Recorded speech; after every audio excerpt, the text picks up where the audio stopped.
ત્યારબાદ ત્રીજી બનાવટ એમાઇન સંયોજનોમાં નાઇટ્રાઇલ સંયોજનોના રિડક્શન દ્વારા, સીએન સમૂહ હોય સીએન સમૂહ એના રિડક્શન દ્વારા, આ સીએન સમૂહનું ધાતુ H2 ની હાજરીમાં અથવા સોડિયમ મર્ક્યુરી સરન્સ ઇથેનોલની હાજરીમાં અથવા લિથિયમ એલ્યુમિનિયમ હાઇડ્રાઇડની હાજરીમાં રિડક્શન થાય તો આ સી ટ્રિપલ બોન્ડ એન, આ પાઈ બોન્ડ બ્રેક થાય, હાઇડ્રોજન અહીંયા ઉમેરાય, આ બને CH2NH2, R bond C triple bond N, આ સાયનાઇડના રિડક્શનથી પ્રાથમિક એમાઇન બને. આપણે એ પણ મગજમાં રાખીશું, કોના રિડક્શનથી પ્રાથમિક એમાઇન બને અને કોના રિડક્શનથી દ્વિતીયક, કોના રિડક્શનથી તૃતીયક. કારણ કે તમે જ્યારે MCQ સોલ્વ કરશો ત્યારે એવા પણ MCQ પૂછવામાં આવશે કે નીચેનામાંથી કયા સંયોજનના રિડક્શન દ્વારા પ્રાથમિક એમાઇન કે દ્વિતીયક એમાઇન કે તૃતીયક એમાઇન બને. તો અહીંયા CNના રિડક્શનથી પ્રાથમિક એમાઇન RCN, તો RCH2NH2 ધાતુ H2 અથવા સોડિયમ મર્ક્યુરી સરન્સ ઇથેનોલની હાજરીમાં, આ સોડિયમ મર્ક્યુરી સરન્સ ઇથેનોલ રિડક્શન કરતા છે. તો લિથિયમ એલ્યુમિનિયમ હાઇડ્રાઇડ, એમાં પણ આ આપણે ટેક્સ્ટ બુકમાં લીટી નથી આપેલી પણ કોમ્પિટેટિવના પોઈન્ટ ઓફ વ્યૂ યાદ રાખીશું. સોડિયમ મર્ક્યુરી સરન્સ ઇથેનોલની હાજરીમાં નાઇટ્રાઇલની રિડક્શન પ્રક્રિયા મેન્ડિયસ પ્રક્રિયા તરીકે ઓળખાય. ક્યાં નામથી ઓળખાય? મેન્ડિયસ રિએક્શન. એટલે RCN નું રિડક્શન સોડિયમ મર્ક્યુરી સરન્સ ઇથેનોલની હાજરીમાં થાય. આ પ્રક્રિયા મેન્ડિયસ નામના વૈજ્ઞાનિકે આપેલી મેન્ડિયસ પ્રક્રિયા તરીકે ઓળખાય. ઓકે, ત્યારબાદ આપણે આગળ વધીએ તો આ પ્રક્રિયાની ખાસિયત એવી છે કે આ પ્રક્રિયા ચડતી એમાઇનની શ્રેણી એટલે કે પ્રારંભિક એમાઇન સંયોજન હોય એના કરતાં એક વધુ કાર્બનવાળા એમાઇન સંયોજનોની બનાવટમાં પણ ઉપયોગી. ખાસ કરીને આપણે જો હેલો આલ્કેનમાંથી આપણે એક વધુ કાર્બનવાળો અમાઇન બનાવવો હોય તો બનાવી શકીએ. શું કરવું પડે? તો હેલો આલ્કેનની માંથી સાયનાઇડ બનાવવાનું, જળ વિભાજનથી હેલોજનના સ્થાને CN લઈ આવો અને પછી CNનું આ રીતે રિડક્શન કરો એટલે એમાઇન બને. બરાબર, એટલે તમારો જેટલા કાર્બનવાળો હેલોજન હોય એના કરતાં એક વધુ કાર્બનવાળો અમાઇન બને. એટલે ચડતી શ્રેણી એટલે આગળ વધતી એમાઇનની શ્રેણી બનાવવા માટે. ઓકે, જોઈએ ત્યારબાદ દ્વિતીયક એમાઇન છે ને, આઇસોસાયનાઇડનું રિડક્શન થાય ને તો દ્વિતીયક એમાઇન બને. આપણે એ રિએક્શન જોઈએ. આ વાક્ય આપેલું છે આપણે, આ પ્રક્રિયા એટલે સાયનાઇડ વાળી ચડતી એમાઇન શ્રેણી એટલે કે પ્રારંભિક એમાઇન સંયોજન કરતા એક વધુ કાર્બનવાળા અમાઇન સંયોજનની બનાવટમાં ઉપયોગી થાય. પ્રારંભિક એમાઇન એટલે મિથેન એમાઇન નહીં પણ ઇથેન એમાઇન બનાવવા ઉપયોગી થાય. કઈ રીતે? દાખલા તરીકે તમે ક્લોરોમિથેન લ્યો, ક્લોરોમિથેનમાંથી ઇથેન નાઇટ્રાઇલ બનાવવું હોય તો ક્લોરોમિથેનની ઇથેનોલિક KCN સાથે કે NaCN સાથે, એટલે ક્લોરોમિથેનમાં Clના સ્થાને CN આવે એટલે ઇથેન નાઇટ્રાઇલ બને. ઇથેન નાઇટ્રાઇલનું પછી રિડક્શન ઇથેન એમાઇન બને. જો આપણે આ ઉપરાંત એ પણ યાદ રાખીશું, જો આઇસોસાયનાઇડ ગ્રુપ હોય ને RN ટ્રિપલ બોન્ડ C તો સેમ આ જ રીતે રિડક્શન થાય પણ દ્વિતીયક એમાઇન બને RNHCH3. એ દ્વિતીયક એમાઇનમાં એક બાજુનો જે આલ્કાઇલ સમૂહ હોય ને એ તો મિથાઇલ જ રહેવાનો. એનું કારણ કે N ટ્રિપલ બોન્ડ C માં આ તો એક જ કાર્બન હોવાનો, તો ધાતુ H2 ની હાજરીમાં રિડક્શન થાય, અહીંયા હાઇડ્રોજન ઉમેરાય, અહીંયા હાઇડ્રોજન ઉમેરાય એટલે RNHCH3. આ આલ્કાઇલ શૃંખલા તો તમારી ગમે તેટલી હોઈ શકે પણ આ તો મિથાઇલ જ રહેવાનું કારણ કે આ N ટ્રિપલ બોન્ડ C માં તો એક જ કાર્બન છે. એટલે મગજમાં રાખીશું આપણે, સાયનાઇડ CNના રિડક્શનથી પ્રાથમિક એમાઇન બને, આઇસોસાયનાઇડના રિડક્શનથી દ્વિતીયક એમાઇન બને.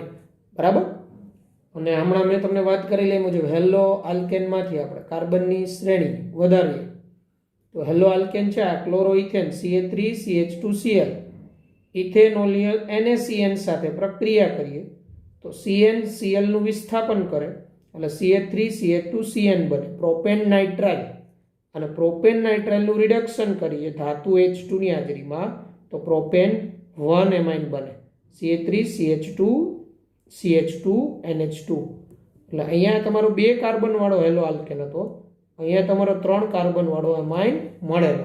એટલે આ રીતે એમાઇનની ચડતી શ્રેણી વધારવા માટે આ સાયનાઇડની રિડક્શન પ્રક્રિયા ઉપયોગી. ઓકે, તો આપણે સાયનાઇડના રિડક્શનથી પણ એમાઇન બનાવી શકીએ. ત્યારબાદ આગળ વધીએ તો એમાઇડ સંયોજનોના રિડક્શન દ્વારા. તો એમાઇડ સંયોજનોના રિડક્શન દ્વારા તો એમાઇડ સંયોજનોમાંથી આપણે ત્રણેય પ્રકારના અમાઇન બનાવી શકીએ, પ્રાથમિક, દ્વિતીયક અને તૃતીયક. પણ એમાં અગત્યનું એ કે પ્રાથમિક અમાઇડ હોય RCONH2, એનું રિડક્શન કરીએ આ રીતે લિથિયમ એલ્યુમિનિયમ હાઇડ્રાઇડ, સેકન્ડ સ્ટેપમાં જળ વિભાજન, તો પ્રાથમિક એમાઇડ બને RCH2NH2. એટલે પ્રાથમિક એમાઇડ તો પ્રાથમિક એમાઇડ. અહીંયા દાખલા તરીકે હું ઇથેન એમાઇડ લઉં, CH3CONH2 અને ઇથેન એમાઇડ કહેવાય. ઇથેન એમાઇડનું રિડક્શન કરું હું લિથિયમ એલ્યુમિનિયમ હાઇડ્રાઇડ H2O ની હાજરીમાં, ઇથેન એમાઇડમાંથી મળે CH3CH2NH2 ઇથેન એમાઇન. પ્રાથમિક અમાઇડ તો પ્રાથમિક એમાઇન. પણ જો તમારો અમાઇડ દ્વિતીયક હોય, આ દ્વિતીયક અમાઇડ હોય, તો દ્વિતીયક અમાઇડના રિડક્શનથી દ્વિતીયક એમાઇન મળે. જેમ કે R સીધી બંધ O NH R ડેશ એટલે CONH આવે તો આ દ્વિતીયક એમાઇડ. આનું રિડક્શન લિથિયમ એલ્યુમિનિયમ હાઇડ્રાઇડમાં ફર્સ્ટ સ્ટેપ, સેકન્ડ સ્ટેપમાં H2O સાથેની પ્રક્રિયાથી તો આપણે બનાવી શકીએ RCH2NH R ડેશ દ્વિતીયક એમાઇન. બરાબર, આ દ્વિતીયક એમાઇડ એટલે દ્વિતીયક એમાઇડ તો દ્વિતીયક એમાઇન. એટલે આપણે દ્વિતીયક એમાઇડ હોય તો દ્વિતીયક એમાઇન મળે. બરાબર. પછી જો તૃતીયક એમાઇડ તો તૃતીયક એમાઇડના રિડક્શનથી તૃતીયક એમાઇન મળે. તૃતીયક એમાઇડ એટલે R સીધી બંધ O N R dash twice એટલે એન સાથે 2 આલ્કાઇલ્સ. આનું લિથિયમ એલ્યુમિનિયમ હાઇડ્રાઇડની હાજરીમાં રિડક્શન થાય અને સેકન્ડ સ્ટેપમાં H2O સાથે આ બને RCH2N R dash twice, RCH2N R dash twice. તો આ તૃતીયક એમાઇડ છે તો અહીંયા આપણે તૃતીયક એમાઇન મળે. આમ એમાઇડ સંયોજનોના રિડક્શન દ્વારા પણ આપણે એમાઇન બનાવી શકીએ. ત્રણેય પ્રકારના એમાઇન આ એમાઇડમાંથી બનીએ. તમારો એમાઇડ કયા પ્રકારનો છે એના ઉપરથી તમારો એમાઇન કયા પ્રકારનો બનશે એ નક્કી થાય. તો આપણે એ પણ મગજમાં રાખીશું. ઓકે, તો ત્યારબાદ નંબર 5, ત્યારબાદ ગેબ્રિયલ થેલિમાઇડ સંશ્લેષણ. ગેબ્રિયલ થેલિમાઇડ સંશ્લેષણ IMP રિએક્શન ફોર બોન્ડ લખવા સ્વરૂપે તમારી કન્સેપ્ટ્યુઅલ MCQ. તો ગેબ્રિયલ થેલિમાઇડ સંશ્લેષણમાં શું થાય તો અગત્યનું એ આ પ્રક્રિયા ફક્ત એલિફેટિક પ્રાથમિક એમાઇન સંયોજનની બનાવટમાં જ ઉપયોગી. એલિફેટિક પ્રાથમિક એમાઇન RNH2 સંયોજનોની બનાવટમાં જ ઉપયોગી થાય. આપણે મગજમાં બેસાડી દઈશું. ગેબ્રિયલ થેલિમાઇડ સંશ્લેષણ ફક્ત એલિફેટિક પ્રાથમિક એમાઇન બનાવવા માટે જ ઉપયોગી. આ પદ્ધતિથી તમે દ્વિતીયક કે તૃતીયક એમાઇન નહીં કે એરોમેટિક એમાઇન એનિલિન ન બનાવી શકો. એનું કારણ પણ આપણે હમણાં સમજીએ શા માટે. તો પહેલાં તો આની પ્રિપરેશન શું છે? તો આને થેલિમાઇડ કહેવાય. બેન્ઝીન ચક્ર સાથે આ રીતે સીધી બંધો NH સીધી બંધો થેલિમાઇડ. આ થેલિમાઇડ આપણે ચેપ્ટર નંબર 12માં બનાવ્યું હતું આપણે. બરાબર, 1,2 બેન્ઝોઇક 1,2 બેન્ઝીન ડાયકાર્બોક્સિલિક એસિડમાંથી બનાવ્યું હતું આપણે થેલિમાઇડ. તો આ થેલિમાઇડની KOH જેવા બેઝ સાથે પ્રક્રિયા. તો આ OH માઇનસ હોય, આ K પ્લસ છે. આ નાઇટ્રોજનનો આ હાઇડ્રોજન એસિડિક હોય. અહીંથી આ OH માઇનસ આ H પ્લસ મેળવે એટલે OH માઇનસ H પ્લસ મેળવે એટલે H2O દૂર થાય હવે અહીંથી આ યુગ્મ નાઇટ્રોજન ઉપર આવે તો આ N માઇનસ અને આ K પ્લસ એટલે આ સોલ્ટ બને, થેલિમાઇડનો પોટેશિયમ સોલ્ટ બને, N માઇનસ K પ્લસ. હવે આ N માઇનસ ન્યુક્લિયોફાઇલ તરીકે વર્તે, કેન્દ્ર અનુરાગી તરીકે, કારણ કે એની પાસે ઇલેક્ટ્રોન યુગ્મ છે અને એની તમે આલ્કાઇલ હેલાઇડ સાથે પ્રક્રિયા કરાવો, આલ્કાઇલ હેલાઇડ RX, તો RX માં આ આંશિક ધન હોય, આ આંશિક ઋણ હોય. અહીંથી આ કેન્દ્ર અનુરાગી તરીકે આ R ને યુગ્મ પ્રદાન કરે એટલે R એની સાથે જોડાય, અહીંથી X દૂર થાય એટલે માઇનસ KX થઈ જાય. આ R અહીંયા જોડાય એટલે NR એટલે N આલ્કાઇલ થેલિમાઇડ બને. N માઇનસ અહીંથી આ R મેળવી લે, NR બને અને N આલ્કાઇલ થેલિમાઇડ કહેવાય. શું કહેવાય? N alkyl phthalimide. હવે આપણે NaOH જેવા બેઝની હાજરીમાં હાઇડ્રોલિસિસ કરતા, અહીંયા તમે હાઇડ્રેઝિનનો ઉપયોગ કરી શકો, NH2 બોન્ડ NH2, તો એને હાઇડ્રેઝિનોલિસિસ કહેવાય. NaOH તો એસિડિક માધ્યમનો ઉપયોગ કરી શકો, અહીંયા બેઝિક એસિડિક માધ્યમ દ્વારા જળ વિભાજન કરો આનું N આલ્કાઇલ થેલિમાઇડનું, તો આ જે છે આ RNH2 છૂટો પડે, અહીંથી RNH2 પ્રાથમિક એમાઇન પ્લસ આ તમારો સોલ્ટ છૂટો પડે COONA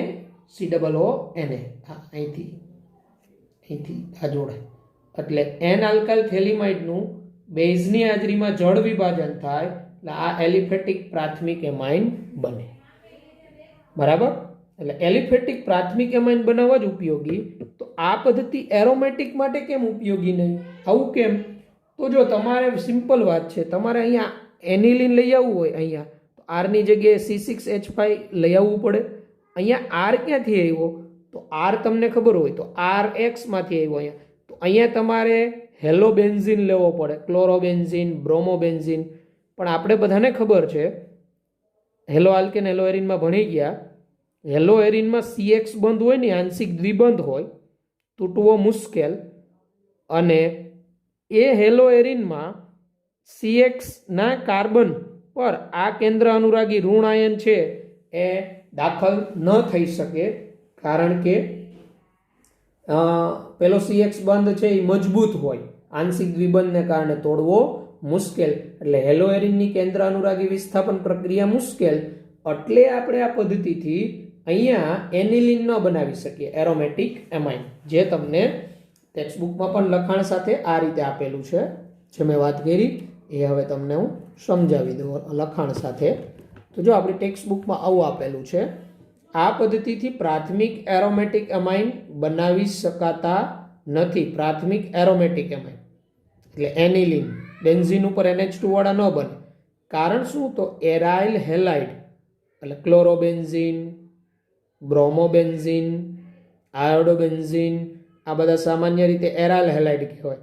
તો એરાઇલ હેલાઇડ સંયોજનો થેલિમાઇડમાંથી બનતા ઋણાયન સાથે, થેલિમાઇડમાંથી બનતો ઋણાયન એટલે આ થેલિમાઇડમાંથી બનતો ઋણાયન, બરાબર, કેન્દ્ર અનુરાગી વિસ્થાપન પ્રક્રિયા કરતા નથી. આ રીતે જો આ થેલિમાઇડનો ઋણાયન તમારે એનિલિન બનાવવું એરોમેટિક એમાઇન, તો અહીંયા હેલોબેન્ઝીન લેવું પડે. પણ અહીંયા હેલોબેન્ઝીન લ્યો તો આ CX બંધનો આ કાર્બન, આ જે બંધ છે આંશિક દ્વિબંધ, અને આપણે ખબર છે હેલો એરિનની કેન્દ્ર અનુરાગી વિસ્થાપન પ્રક્રિયા ખૂબ મુશ્કેલ છે. તો અહીંથી આ N- અહીંયા એટેક ન કરી શકે, એટલે વિસ્થાપન પ્રક્રિયા ન થાય. પરિણામે આ ગેબ્રિયલ થેલિમાઇડ સંશ્લેષણ ફક્ત પ્રાથમિક એલિફેટિક એમાઇન બનાવવા માટે જ ઉપયોગી. આમાંથી પણ આવા MCQ બને, નીચેનામાંથી કઈ પદ્ધતિથી ફક્ત પ્રાથમિક એલિફેટિક એમાઇન જ બનાવી શકાય? તો એમનાની આ પ્રક્રિયા ગેબ્રિયલ થેલિમાઇડ સંશ્લેષણ, IMP રિએક્શન. ઓકે, તો ત્યારબાદ આપણે વાત કરીએ તો હોફમેન બ્રોમેમાઇડ વિઘટન પ્રક્રિયા. આ હોફમેન બ્રોમેમાઇડ વિઘટન પ્રક્રિયા most IMP both point of view, board and નીટના પોઈન્ટ ઓફ વ્યૂ પણ એના કન્સેપ્ચ્યુઅલ MCQ.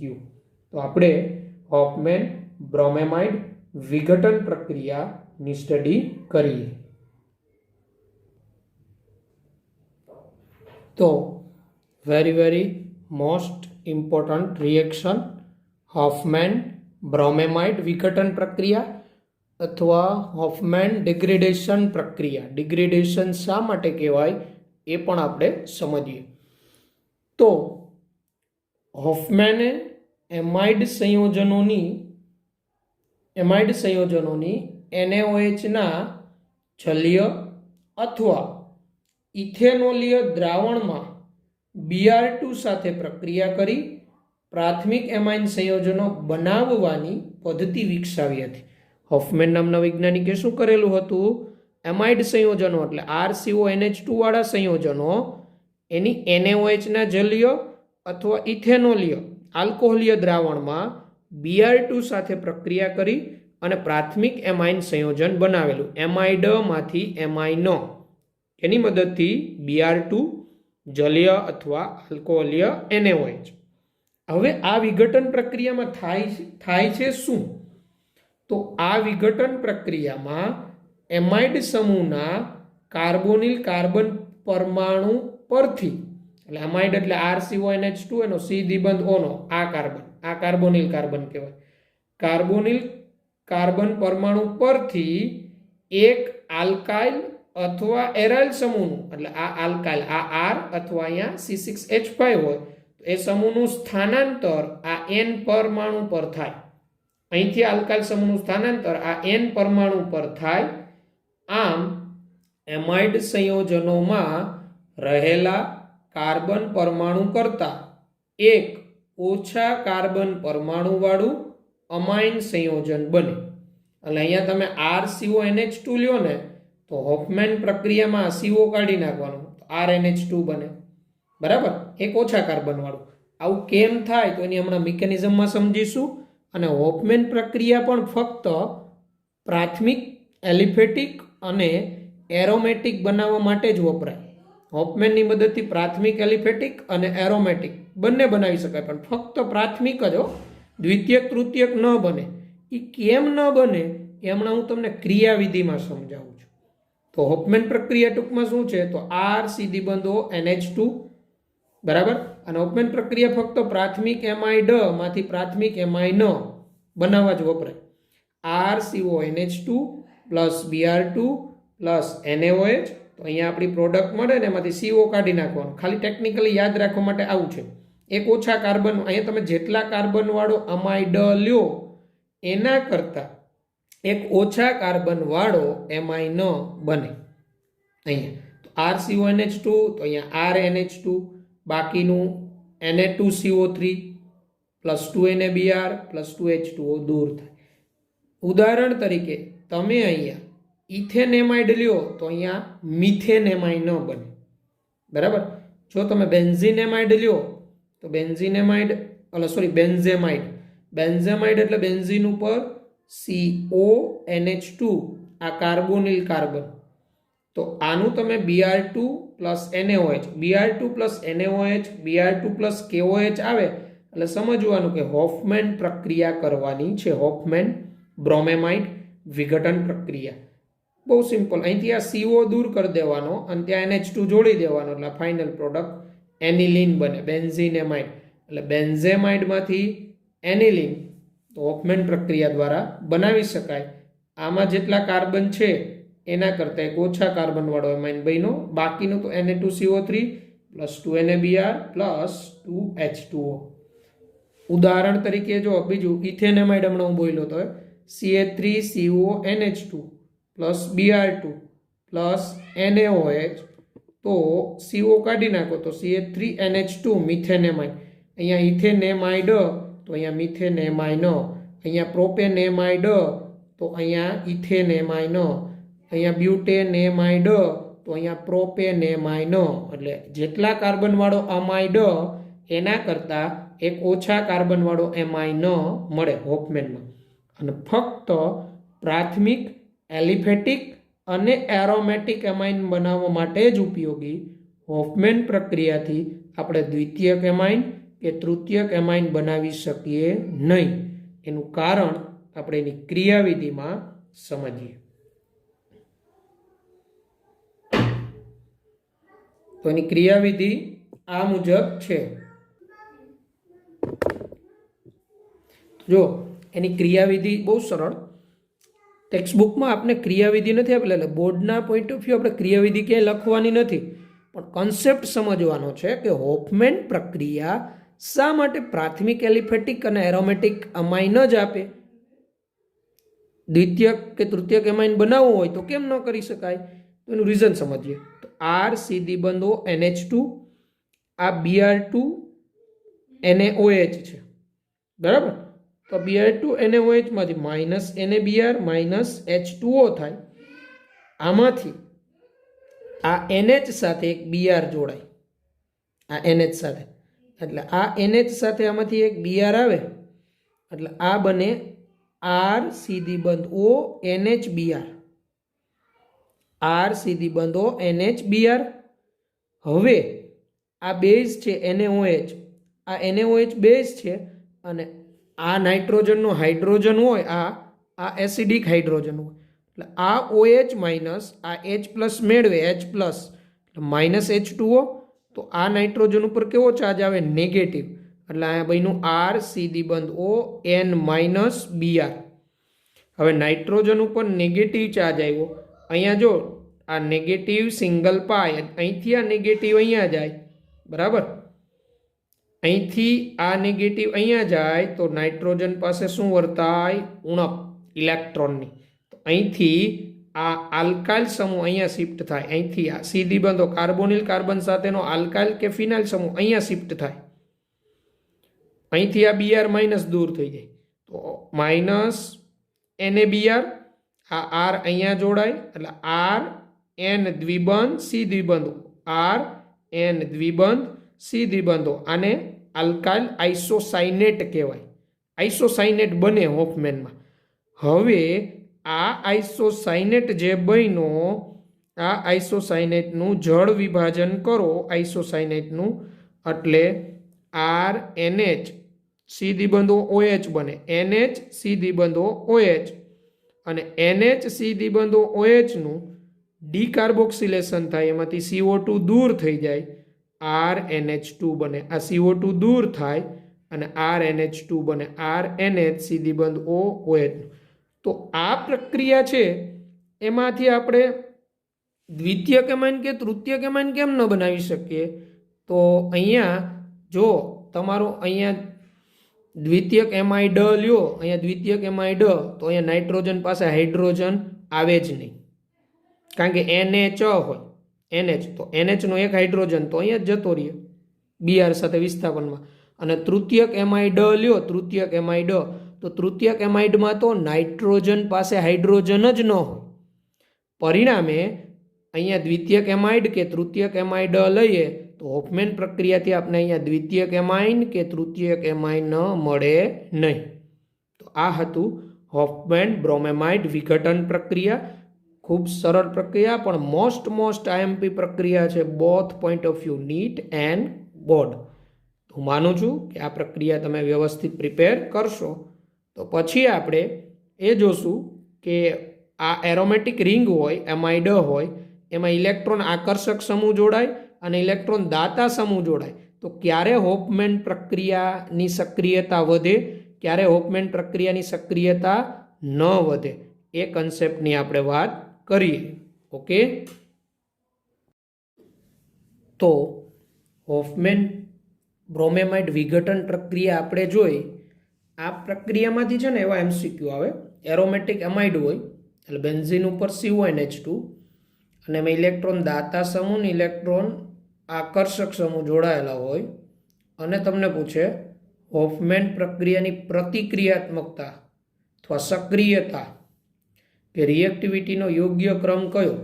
તો આપણે હોફમેન પ્રક્રિયાની ક્રિયાવિધિ તમે જોઈ, એમાં તમે જોતા હશો તો કાર્બોનિલ કાર્બન સાથે જોડાયેલું આલ્કાઇલ ગ્રુપ કે ફિનાઇલ ગ્રુપ C6H5 એ શિફ્ટિંગ થઈને N ઉપર જાય, N માઇનસ હતું જે N ઉપર, તો એ ગ્રુપ ક્યારે સરળતાથી શિફ્ટ થાય?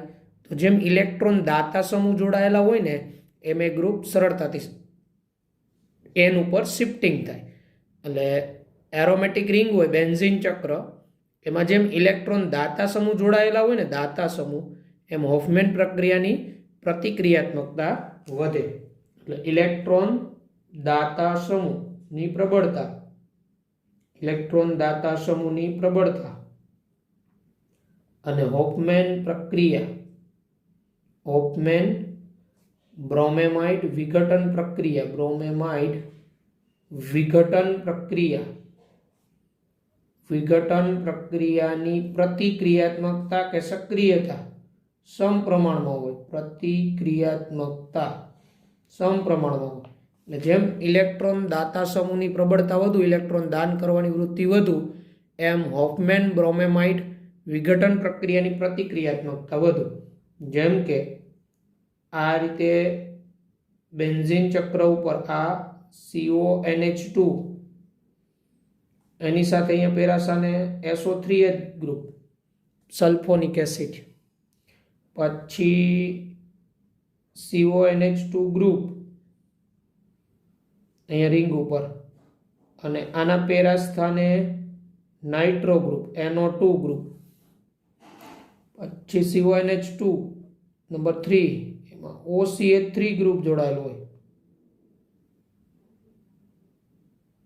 અહીંયા OCH3 અને CONH2 હોય.